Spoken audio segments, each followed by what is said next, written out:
Alianza por la Solidaridad ActionAid, en asocio con Católicas por el Derecho a Decidir y el Centro de Promoción de la Mujer Gregoria Apaza, con el apoyo de la Generalitat Valenciana, presentan Hablemos Claro, podcast que busca posicionar el respeto a los derechos sexuales, derechos reproductivos y el derecho a una vida libre de violencias de las mujeres. Es muy importante comenzar diciendo que la sexualidad es nuestra forma de ser en el mundo, y como parte de la sexualidad es importante que educadores, madres, padres entiendan que en sexualidad, sexo, coito y erotismo no son lo mismo. Muy buenos días, queridas y queridos oyentes. Bienvenidos a un nuevo episodio de nuestro podcast. Mi nombre es Valentina. Yo soy Leandra y hoy les trajimos un episodio especial para la chaviza, para los jóvenes y las jóvenes. Pero también para las madres y padres que seguro se preguntan, ¿cómo puedo hablar de sexualidad con mis hijos sin incitarles a nada? No desesperen, porque aquí les hemos traído toda la información necesaria. Por mucho tiempo hemos confundido la sexualidad con las relaciones coitales, pero como enuncia Marinés Salazar en la introducción, se trata de cosas distintas. Marinés es doctora en investigación, doctora en educación, máster en filosofía y ciencias políticas, especialidad en sexualidad y licenciada en psicología. Ella nos ha explicado al inicio del podcast que lo que muy mal llamamos relaciones sexuales en realidad son relaciones coitales, ya que es este término coito que sí se refiere al encuentro de los genitales. En cambio, cuando hablamos de relaciones sexuales nos referimos en realidad a cualquier relación de un ser sexuado. Entonces, ya sabemos lo que es coito y que sexualidad no es solo eso. Entonces, ¿qué es sexualidad? Aquí te va una definición de sexualidad según Yoconda Diegues, coordinadora país de Alianza por la Solidaridad ActionAid en Bolivia. Bueno, la sexualidad es un aspecto central del ser humano, presente a lo largo de toda la vida, ¿no? O sea, desde que naces hasta que mueres. Abarca el sexo, las identidades, los roles de género, el placer, la intimidad, la orientación sexual, la reproducción o no reproducción. Entonces tiene que ver con varios aspectos, no solo biológicos, sino también psicológicos, sociales. Entonces, sexualidad no es solo coito, y cuando hablamos de ejercer una sexualidad libre y consciente, nos referimos a que tengamos las herramientas para poder llevar esta parte del desarrollo de esta manera. Aquí vamos a compartir un montón de información apoyándonos en la educación integral de la sexualidad. Pero entonces, ¿qué es educación sexual integral? Aquí tenemos a Yoconda Diegues al respecto. Hablamos de la educación integral en sexualidad con una educación, con un enfoque basado en derechos, que busca dotar de herramientas en este caso, estudiantes con conocimientos, actitudes, para que puedan determinar y gozar de sexualidad física y emocionalmente a nivel individual y en sus relaciones. Esto implica una educación laica, en el cual la información que se le dé esté basada en evidencias. Si tú eres madre o padre de familia, te invitamos a escuchar este pedacito de información para que tú puedas compartirla a tus hijos de la manera más informada y amena posible. Así que agárrense de sus asientos porque vamos a hablar de sexualidad bajo el enfoque de la educación sexual integral. ¿Qué es la sexualidad y qué puedo aprender con la educación sexual integral? A ver, comencemos por el comienzo. Quisiera que definamos 3 conceptos básicos: el sexo, el género y la orientación sexual, porque siento que a veces nos hacemos un chenco terrible cuando nos tratamos y nos referimos a estos. A ver, por un lado tenemos el sexo, que solo se refiere a las características físicas y anatómicas de los cuerpos. El sexo es asignado al nacer y puede ser femenino o masculino, aunque también existen personas que no entran en estas categorías. Se trata de las personas intersexuales. Por otro lado, el género se refiere a la diversidad de prácticas, roles y capacidades promovidas y esperadas socialmente de cada sexo. Esto quiere decir que no son atributos naturales e individuales, sino que vienen de una construcción histórica a partir de las ideas que nos hacemos de la masculinidad y feminidad en cada sociedad. Esto quiere decir que cada cultura tiene una definición propia de lo que significa ser hombre y mujer. Esto hace que sea un tema muy complejo y muy amplio. Esta visión binaria del género nos somete a la idea de que solo existen 2 expresiones de género, la masculina y la femenina, las cuales son excluyentes el uno del otro. Es decir, que si encontramos atributos femeninos en un hombre, esto significa que está mal. Cuando ya hablamos de identidad de género, rompemos con esta idea binaria, ya que reconocemos a todas las posibilidades que no estén dentro de estos 2 marcos. Por ejemplo, Las personas no binarias no se perciben como pertenecientes ni al género femenino ni al género masculino. Y por otro lado, el género fluido puede expresarse de varias maneras al mismo tiempo. En Bolivia tenemos una ley que define la identidad de género. Se trata de la Ley 807, que la define como la vivencia interna e individual del género tal como cada persona la siente, la cual puede corresponder o no con el sexo asignado al momento del nacimiento, incluyendo la vivencia personal del cuerpo. Esto puede involucrar, pero no es obligatorio, la modificación de la apariencia o la función corporal a través de medios farmacológicos, quirúrgicos o de otra índole, siempre que ello sea libremente escogido. También incluye otras expresiones de género como la vestimenta, el modo de hablar y los modales. Cuando hablamos de una persona que expresa un género distinto al asignado al nacer, hablamos de una persona transgénero. Por último, tenemos la definición de orientación sexual, que se refiere a únicamente la capacidad de sentir atracción sexual, erótica, emocional, afectiva o romántica hacia personas del sexo o género opuesto, como por ejemplo de hombre a mujer en el caso de heterosexual, pero también se puede dar entre el mismo género, de mujer a mujer o de hombre a hombre en el caso de homosexual, y también se puede dar entre ambos sexos o más de un género en el caso de no binarios y binarios. Esto quiere decir que la atracción sexual no tiene que ver con características biológicas de una persona. El sexo y la orientación sexual son cosas separadas. Una mujer no es menos mujer por el hecho de ser lesbiana, ni un hombre menos hombre por el hecho de ser gay. Ahora que hemos definido estos términos, queremos que volvamos un poquito a este tema del género, que es el tema principal de nuestro capítulo de hoy. Y para entender mejor esta idea, les hemos traído un ejemplo muy conocido. Hermana, ¿tú has visto Mulan? Sí, es una de mis películas favoritas de Disney. Y la mía también. Para aquellos que no hayan visto la película, esta trata de una joven súper ingeniosa llamada Mulan, que para evitar que su padre vaya a la guerra porque está mal herido, decide hacerse pasar por un hombre y reemplazarlo.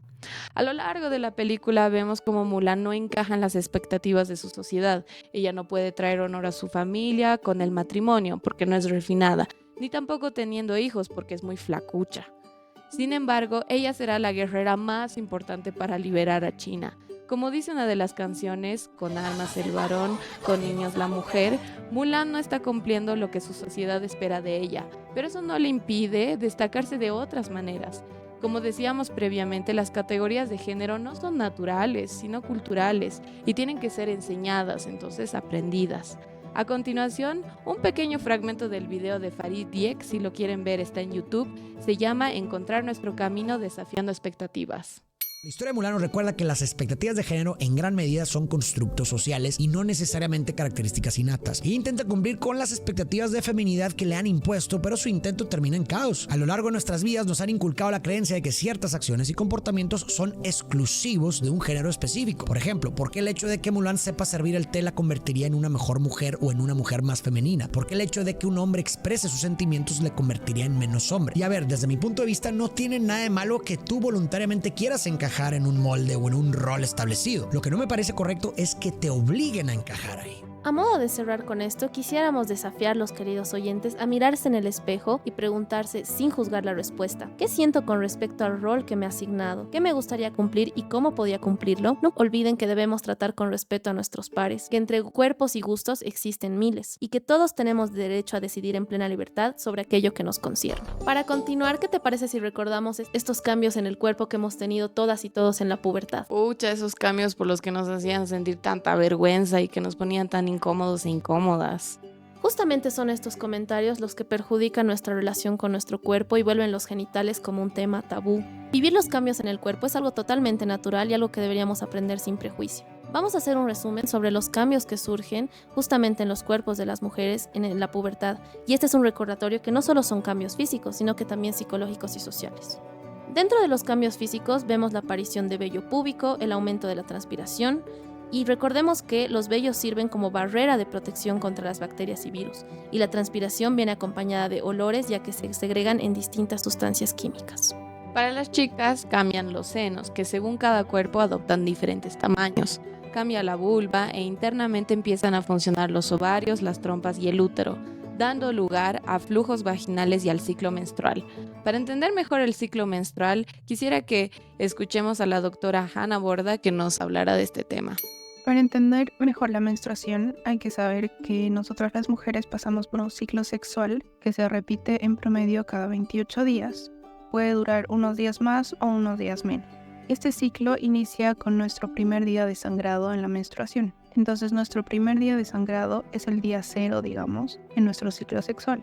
Lo que pasa en la primera fase, que es la folicular, el ovario empieza a producir ese óvulo.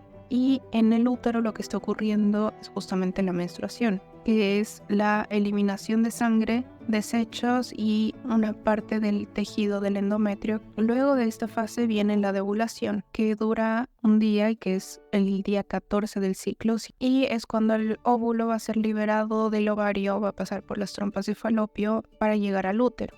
En este día 14 de nuestro ciclo es cuando el óvulo sale y llega al útero, y es en este momento en el que puede haber fecundación. El óvulo ya está en el útero para ser fecundado. Durante el coito entra el espermatozoide y fecunda el óvulo en el útero. Cuando este proceso no ocurre la fecundación, entonces empieza la fase lútea. Y en esta fase lo que pasa es que este óvulo va a empezar a degenerarse para luego ser desechado por el cuerpo durante justamente la menstruación. Hay varios mitos en torno a la menstruación, como por ejemplo que no te puedes bañar, no te puedes lavar la cabeza o que algunos cítricos van a cortar la menstruación. Pero todo esto es falso. El ciclo sexual femenino depende principalmente de hormonas que produce nuestro cuerpo. Entonces no va a influenciar que te bañes o que tomas o comas ciertos alimentos. La menstruación de todas maneras va a ocurrir de forma natural. La menstruación es un proceso completamente natural y no debemos creer que es algo sucio. Nuestra intención con este contenido no es solo hablar de los cambios físicos, sino también librarnos de los estereotipos de género en torno a este. Sobre todo por comentarios como: ya te estás haciendo mujer por el hecho de menstruar, cuando en realidad deberíamos decir ya te estás haciendo joven. Este mensaje se enseña a las chicas que solo se es mujer si se menstrua, o sea, solo si se puede reproducir, y esto en realidad no es real.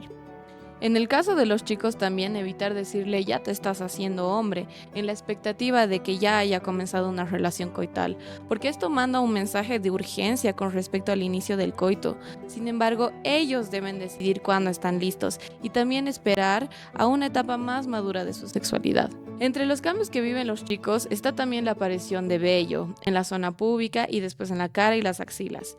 El escroto y los testículos aumentan de tamaño, el pene se alarga y las vesículas seminales y la próstata aumentan de tamaño. Además, pueden experimentar un proceso de eyaculación y erección casi diario, y esto es normal. Es importante tener esta información y no negar estos procesos con comentarios como que se ha entrado Satanás a su cuerpo solo por tener una erección, ya sea clitórica o peneana. Retomando esto del ciclo menstrual, este evento significa que puede producirse un embarazo, pero no significa que deba producirse. La maternidad no debe ser de ninguna manera forzada. De la misma manera, esto no significa que se deba comenzar la etapa de relaciones coitales. Esta decisión debe ser tomada una vez que haya cierta maduración y de manera informada, y no bajo presión o por obligación. Además, el embarazo debe darse en cuerpos que ya hayan terminado de desarrollarse, ya que si se da a una temprana edad, es decir, en menores de 19 años, es considerado de alto riesgo y la tasa de mortalidad materna incrementa según la Organización Mundial de la Salud. Asimismo, tanto esta organización como el Fondo de Población de las Naciones Unidas recuerdan que el embarazo de una niña de 15 años o menor no es consentido en ningún caso. Se trata de un embarazo forzado que además tiene consecuencias graves en el cuerpo de la menor porque se incrementa la posibilidad de muerte materna. Igual, la Defensoría del Pueblo de nuestro país reconoce que un embarazo en la niñez vulnera varios derechos humanos, como el derecho a la educación, a la salud e integridad sexual, los derechos reproductivos, entre otros. Las personas involucradas suelen ser afectadas en sus trayectorias de vida, deben abandonar el colegio, por ejemplo, lo que limita sus oportunidades de desarrollo. Esto además multiplica su vulnerabilidad frente a la pobreza, a la desigualdad, la exclusión, la violencia y la dependencia económica. Queremos alertar sobre las graves consecuencias que tiene el embarazo no deseado en menores de 15 años. Esto significa una grave lesa a sus derechos humanos. Recordemos el eslogan del movimiento, Niñas no madres, que protege los derechos de las niñas latinoamericanas, exigiendo a los estados latinoamericanos a proteger la salud y los derechos de todas las niñas a través del acceso a información, educación sexual integral y a servicios esenciales de salud, como la anticoncepción de emergencia y la interrupción legal del embarazo.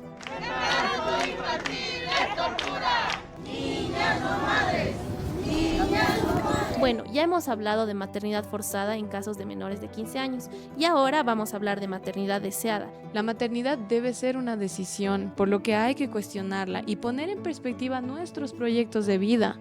Se trata de balancear todas las opciones y deseos y ya así hemos logrado planificar, y si además estamos en una edad en la que nuestro cuerpo se ha desarrollado, pues podemos empezar a explorar esta opción.